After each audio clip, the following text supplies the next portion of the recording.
تعرف الحيوانات البرية دائما بخطورتها ووحشيتها، فكثيرا ما تظهر مقاطع الفيديو الحيوانات البرية مثل الأسود والضباع على أنها شرسة وهمجية. تستمر مملكة الحيوانات في إدهاشنا كل يوم. خذ على سبيل المثال الأسد، أكثر الحيوانات المفترسة التي تجول في الأرض رعبا. ملك الغابة يتربع على قمة السلسلة الغذائية منفردا، زئيره يدخل الخوف والفزع في كل من يسمعه. إلا أن هذه الحيوانات الشرسة رغما عن كل ما ذكرناه عنها أظهرت الكثير منها جوانب عطف ورحمة بصورة أذهلت العالم. تمكن أحد مصوري الحياة البرية والذي يدعى جراهام داير من التقاط مشهد فريد من نوعه، حيث كان يتجول في محمية كالهاري الوسطى في بوتسوانا. عندما لاحظ لبؤة تقترب من جرو ثعلب جريح، كان المصور متأكداً من أن حياة هذا الصغير المسكين قد انتهت، وأن اللبؤة ستحصل على أسهل وجبة في حياتها. إلا أن ما حدث بعد ذلك أذهل المصور. تابعوا الفيديو حتى النهاية لتكتشفوا المفاجأة التي هزت العالم. لكن قبل ذلك ندعوك للاشتراك في القناة وتفجير زر الإعجاب بالفيديو حتى نستمر في نشر المزيد من هذه الفيديوهات إن شاء الله. بدأ الأمر عند وصول أنثى الأسد، حيث يوجد جرو ثعلب مصاب في المنطقة الخاصة بها. هذا النوع من الثعالب عادة ما يقع فريسة سهلة بين براثن الضباع والكلاب البرية التي لا ترحم، لذلك يمكن أن تتخيل حجم الخوف الذي يعتري قلب ذلك الحيوان الصغير في مواجهة تلك اللبؤة العظيمة. وزاد معاناة ذلك الجرو المسكين عندما وصل الأسد الذكر. من المعروف عن الأسود أنها لا تسمح بتواجد أي حيوان في منطقة نفوذها، وتقوم بقتل كل من يقترب منها. حضر أيضاً مجموعة من الأشبال الصغار لتفقد ما يحصل هناك. قال جراهام: عندما وصلنا كان هنالك عدة أسود يحيطون بالثعلب الصغير، والذي يبدو أن عموده الفقري مصاب، وكان يواجه صعوبة في الوقوف على أقدامه.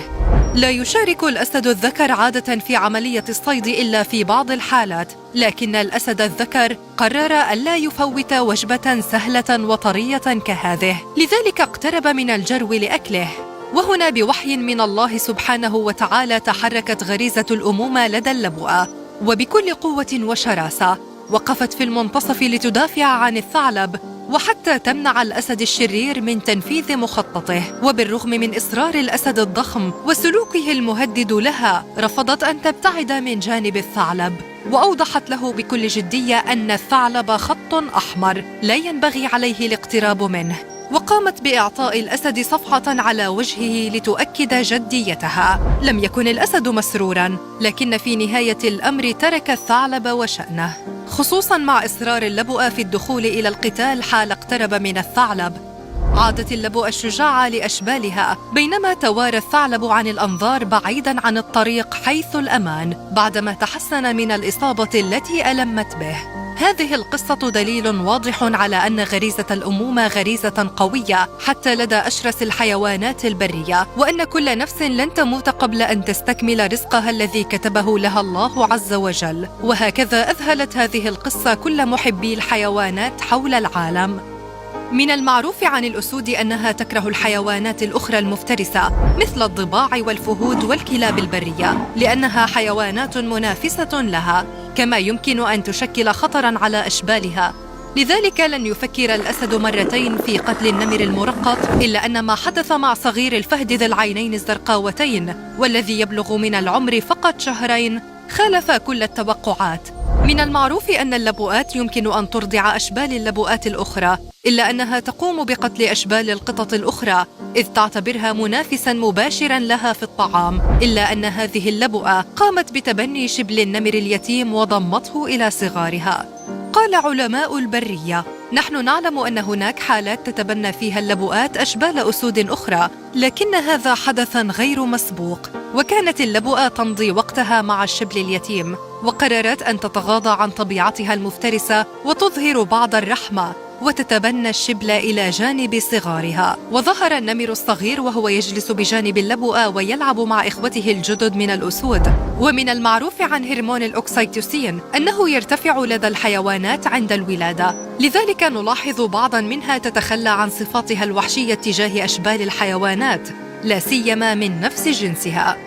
التقط مصور من ولاية كنتنت الأمريكية مشاهد تكاد لا تصدق. بطلتها لبؤة افترست أنثى قرد من فصيلة البابون، وأثناء افتراس اللبؤة لأنثى البابون فوجئ الجميع بقرد صغير عمره لا يتجاوز شهراً يتدلى من جسد أمه المطروحة أرضاً. وبدلاً من أن يقع ضحية جديدة لأنثى الأسد، همت بمداعبته بمنتهى الحنان، بينما يحاول الكائن الصغير النجاة بالهرب لشجرة قريبة. التقطت اللبؤة القرد الصغير بفمها ووضعته أمامها على الأرض برفق غريزي قبل أن تحتضنه، في محاولة لمنحه الأمان حين اقتربت مجموعة من الأسود. وكان والد القرد الصغير يتحين الفرصة، حيث قفز من شجرة مرتفعة وخطف ابنه بسرعة البرق وانطلق بعيداً لمنطقة آمنة.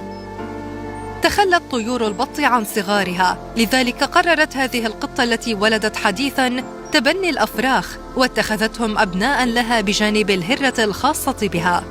لا تستطيع السلاحف الوقوف على أرجلها في حال انقلابها على ظهرها، لذلك قرر الجاموس مساعدة السلحفاء للرجوع إلى وضعها الطبيعي. لحظة لا تصدق كان بطلها البط، عندما لاحظ صغير البطريق يحاول الهروب من صقر يرغب في افتراسه. منع البط الصقر من الوصول إلى البطريق، وتأكد من وصول البطريق إلى الماء سالماً. لست متأكدة عن سبب قيام البط بهذا الأمر، مع الأخذ في الاعتبار أن هذه الطيور تقوم بأكل السمك، إلا أن هذا البط كان يقوم بتغذية الأسماك الجائعة. هذا ما فعلت عندما شعرت البغبغاء أن صديقها الكلب بحاجة لبعض الطعام. لاحظ 2 من أفراس النهر أن تمساحاً كان يحاول أن يأكل غزالاً كان يعبر النهر. على الفور ذهبا لإنقاذ الغزال، بل وتأكدا من أن الغزال قد خرج إلى بر الأمان. أتمنى أيها الأصدقاء أن تكونوا استمتعتم بهذا الفيديو. برأيك لماذا قامت اللبؤة بحماية جرو الثعلب؟ اكتبوا لنا آراءكم في خانة التعليقات أدناه. اضغط لايك وشارك هذا الفيديو مع أصدقائك في مواقع التواصل الاجتماعي. ولتصلك مثل هذه الفيديوهات اشترك في قناتنا وفعل جرس الإشعارات. وفي الأخير شكراً على المشاهدة. إلى اللقاء.